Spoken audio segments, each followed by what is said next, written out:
Em nome do Pai, do Filho e do Espírito Santo. Amém.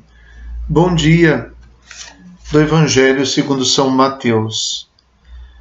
Naquele tempo, dirigindo-se para a sua terra, Jesus ensinava na sinagoga, de modo que ficavam admirados e diziam: de onde lhe vem essa sabedoria e esses milagres? Não é ele o filho do carpinteiro? Sua mãe não se chama Maria e seus irmãos não são Tiago, José, Simão e Judas? E suas irmãs não moram conosco? Então, de onde lhe vem tudo isso? E ficaram escandalizados por causa dele. Jesus, porém, disse: um profeta só não é estimado em sua própria pátria e em sua família. E Jesus não fez ali muitos milagres, porque eles não tinham fé. Palavra da salvação. Glória a vós, Senhor.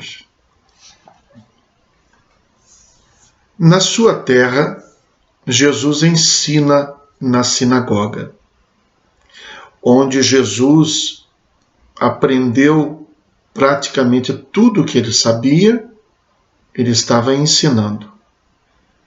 Provavelmente, muitos dos que estavam escutando os seus ensinamentos ali tinham sido seus mestres na infância e na juventude.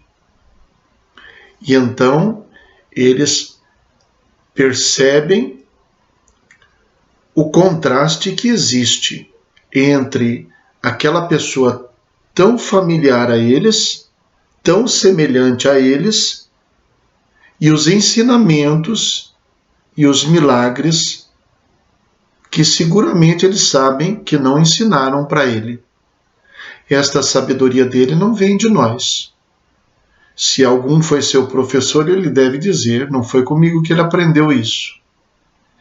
E então eles passam a questionar: ele não é o filho do carpinteiro?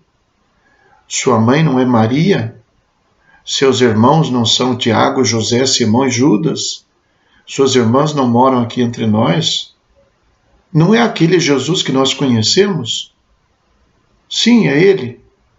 Mas de onde vem este conhecimento, esta sabedoria e esses milagres? Notem, a pergunta que se repete é: de onde lhe vem essa sabedoria? 2 vezes isso é colocado. Eles ficaram admirados e diziam: de onde lhe vem essa sabedoria? Depois, no final, diz, eles então diziam: então, de onde lhe vem tudo isso?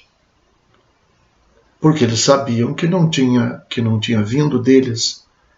Esta pergunta é semelhante àquela que tantas vezes aparece no Evangelho de São Marcos: quem é esse?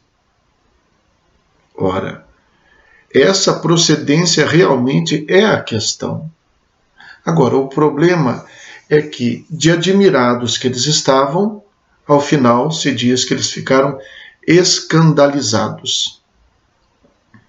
Escandalizar-se quer dizer cair, tropeçar.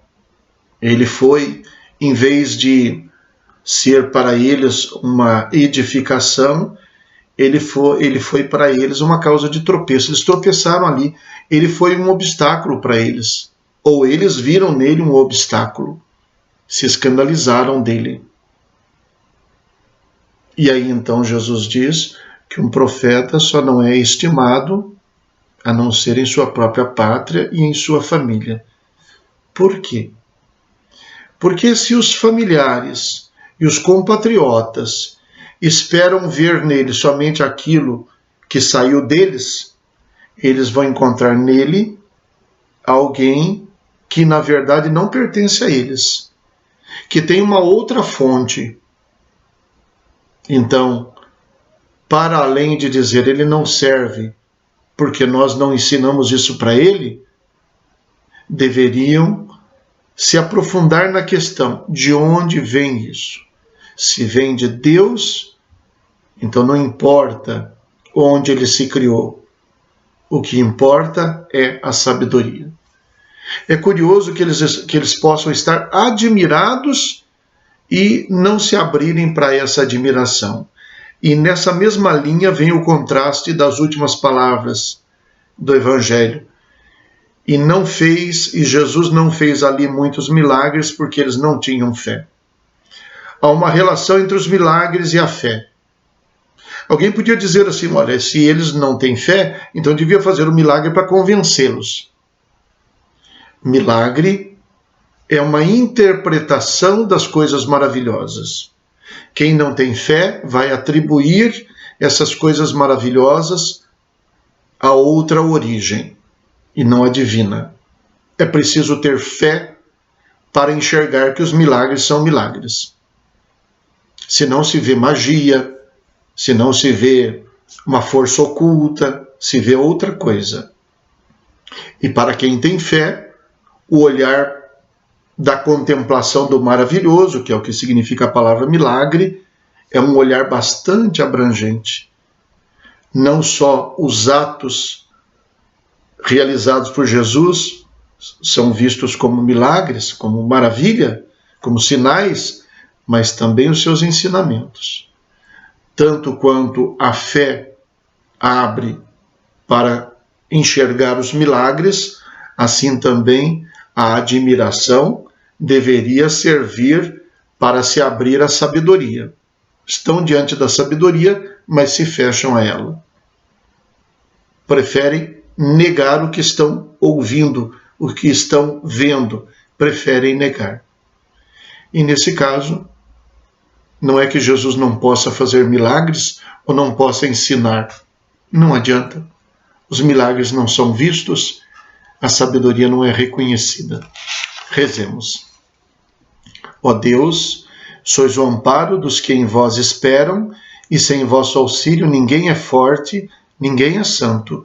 Redobrai de amor para conosco, para que, conduzidos por vós, usemos de tal modo os bens que passam, que possamos abraçar os que não passam.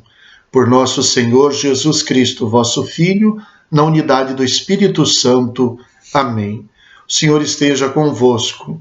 Ele está no meio de nós. Abençoe-vos Deus Todo-Poderoso, Pai, Filho e Espírito Santo. Amém. Bom dia, fiquem com Deus.